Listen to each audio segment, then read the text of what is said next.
o Palácio do Campo das Princesas.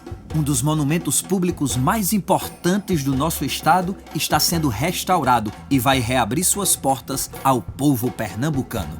Mas essa história que vamos contar agora começou há muito tempo.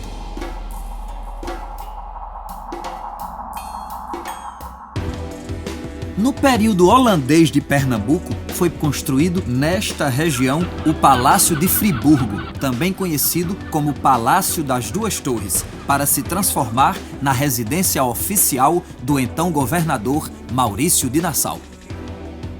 O conde tinha mania de construção.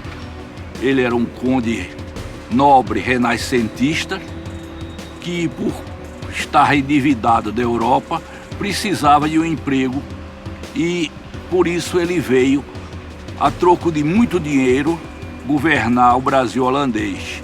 E aqui constrói pontes, constrói um horto zoobotânico, constrói uma espécie de museu de curiosidades, constrói alguns fortes e cria para si uma residência luxuosíssima para a época, que ele denominou o Palácio de Friburgo, mas que o povo apelidava de o Palácio das Duas Torres. E tudo faz crer que também nesse palácio morasse o Franz Post, morasse o Eckhout, morasse o Piso, o Markgraf, porque eram nos jardins do conde que eles faziam os estudos de animais e dos vegetais para uma grande obra que o conde publicou, que é História Naturalis Brasilia, que é o primeiro estudo de história natural escrito das três Américas e que foi publicado pelo conde em 1648. Ainda no período holandês, surgiu a lenda do boi voador, quando a primeira ponte do Brasil foi construída aqui, no Recife, por ordem de Maurício de Nassau.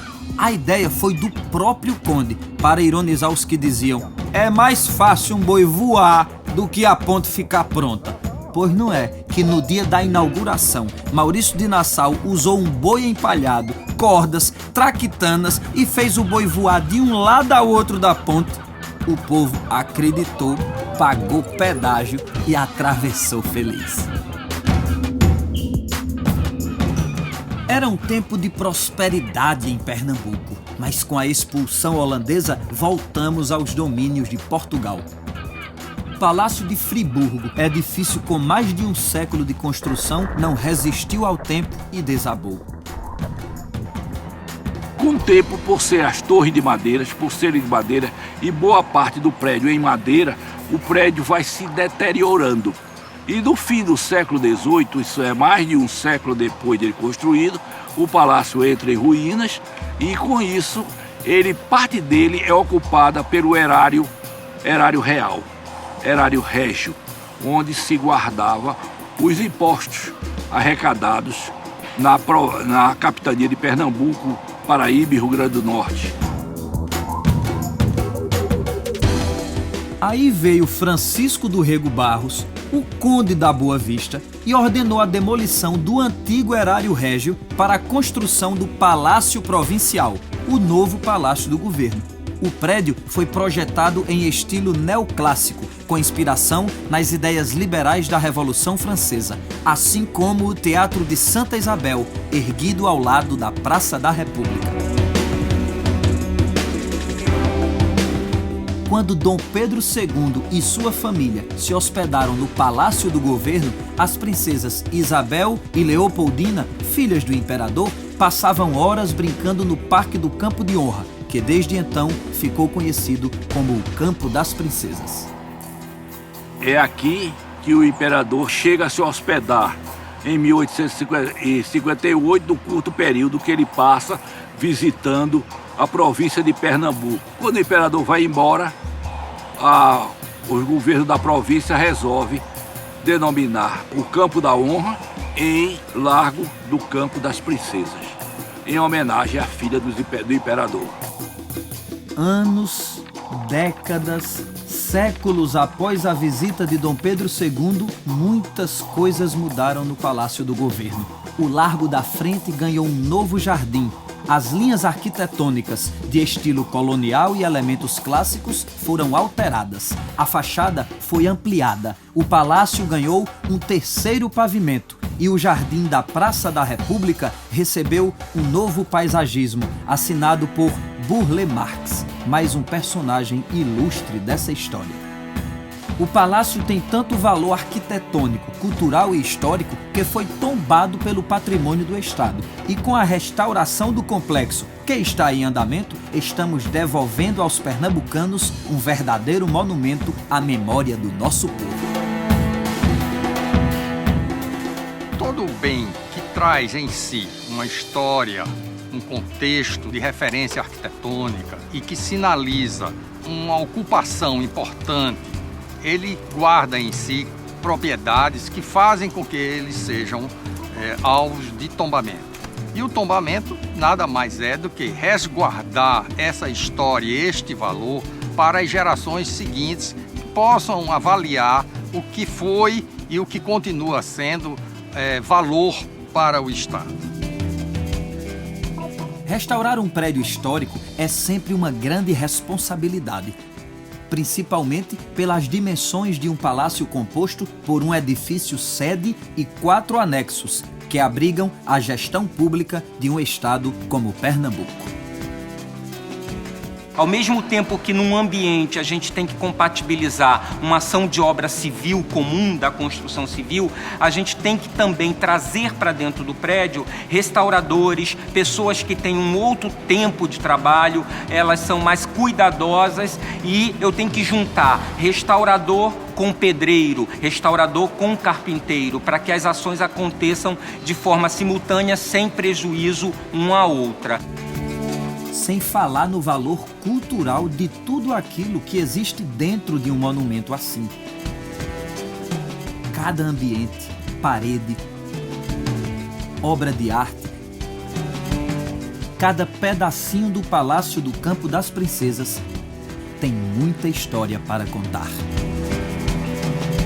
Era muito comum os funcionários, e até hoje, eles datarem, assinarem e tudo. E isso acabou servindo como um registro. Então estava lá, a camada cinza, 1965. E a camada original de 1929 estava lá em algarismo romano, 1929. E a assinatura do pintor comprovou todas as suspeitas que nós tínhamos com os diagnósticos e observamos nos trabalhos de prospecções realizadas no Palácio do Campo das Princesas. Além de preservar as características originais do Palácio do Campo das Princesas, a equipe que trabalhou na restauração e na modernização deste patrimônio pernambucano tinha um grande desafio: preparar o prédio histórico para abrigar o poder executivo do Estado, ampliando a capacidade das instalações para atender às necessidades das equipes do governo. Além das questões de incêndio, de iluminação, nós tivemos também a questão de segurança e de telefonia e de lógica, que nós tratamos tudo com fibra ótica, uma nova tecnologia para evitar uma quantidade muito grande de fios, porque consequentemente a gente teria que abrir grandes rasgos em alvenarias e forros e pisos. Os equipamentos escolhidos são sempre muito pequenos, né, e muito disfarçados, para que a gente não tenha uma competição entre esses elementos novos necessários e o ambiente restaurado. No caso do anexo 1, essa tecnologia foi toda transplantada dessa mesma forma para a gente fazer essa adequação. Para você ter ideia de como esse trabalho é minucioso, em alguns ambientes do palácio foram removidas 22 camadas de pintura para garantir a restituição do seu padrão cromático. Pisos inadequados foram substituídos. A madeira que estava comprometida foi trocada por peças novas idênticas às originais. As clarabóias de ferro receberam um tipo de vidro com proteção contra quebras e quedas. E a argamassa original, utilizada na construção do prédio, um tipo que só existe aqui em Pernambuco, foi recuperada. os elementos decorativos, com todos esses sombreamentos, não é nada disso que foi inventado, tudo existia originalmente. O que fizemos foi resgatar essa decoração, que é belíssima, todas as colunas, as pilastras, é o que você via em 1929. Isso, para mim, vale a pena. Quando chega no final, conseguimos chegar a um resultado, e um resultado que ficou bom. Também estão sendo recuperados os anexos 2, 3 e 4, um processo que avança a cada dia e deve ser concluído nos próximos meses. Os anexos 2, 3 e 4, eles foram construídos em momentos diferentes, mas sempre na década de 30. Nós vamos manter essas características exteriores, usar a mesma tecnologia, o mesmo sistema adotado para o restauro aqui no Palácio, de forma a manter a unidade arquitetônica do conjunto.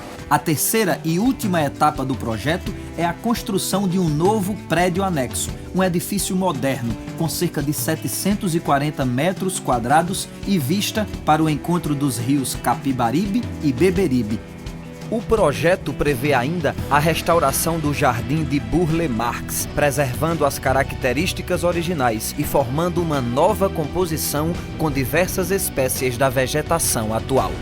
O resgate desse ambiente todo original, sabe, ela trouxe de volta a característica de um palácio, que ela tinha se perdido com o tempo. O povo pernambucano identifica esse prédio como o local da decisão política que o Estado tem que ter perante a nação. Então, isso é muito importante. Devolver, certo, aos pernambucanos e devolver ao Brasil, certo, este palácio com a sua história, certo, eu acho extraordinário,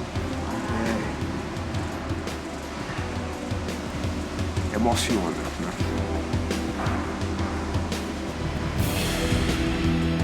Restaurar o Palácio do Campo das Princesas é preservar a memória de Pernambuco e a tradição libertária do povo pernambucano. Palácio do Campo das Princesas. Aqui, Pernambuco faz história.